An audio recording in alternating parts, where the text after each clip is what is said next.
Me oleme umbes 50 meremiili kaugusel Somaalia rannikust hetkel.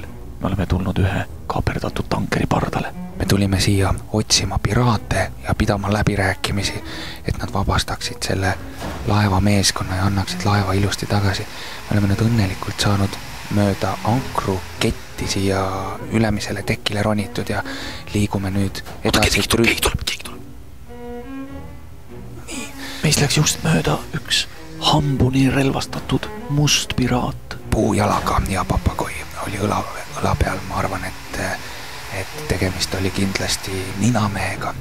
Aga läheme meie edasi nüüd trümmi poole ja vaatame, mida see laev siis veab, mida need piraadid nii kiivalt endale tahavad saada. Trümmis on rumm. Liitrite kaupa rummi. Enne kui tekib kiusatus, läheme siit ruttu edasi Kambüüsi poole. Aga huvitav äkki sellepärast neid piraate siin laeva peal nii vähe keegi tuleb. Nii, nüüd kõndis meist mööda hambuni relvastatud papagoi, puujalaga must piraat õlal.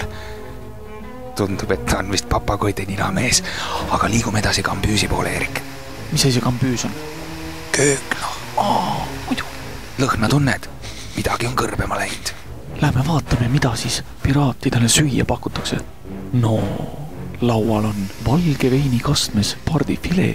Lõhemedaljonid. Kes lindu ei söö ning magustoiduks pakutakse crème brûlée. Väikese sip estragoniga. Väga hea, aga proovime nüüd liikuda kapteni silla poole ja me oleme võtnud ka kaasa oma relvastuse, milleks on kaleidoskoop. Me kavatseme piraadid ära võluda lihtsalt katkiste värviliste klaasikildudega varustatud toruga. Nii. Aga liigume siis nüüd kapteni silla poole vaikselt. Lähme vaikselt, ma teen selle ukse siit lahti. Loodetavasti me oskame siit tagasi ka minna. Ausalt öeldes on see lõputu koridoride rägastik ja meie kummipaat on üsnagi õrnalt kinni seotud, sest et ega me mingisugused meremehe sõlmi ei tea, nii et loodetavasti jääb see sinna ankruketi külge kõvasti kinni, aga... Ettevaatus, keegi tuleb! Neist kõndis just mööda puujalg õlal papagoi ja tema õlal oli must piraat.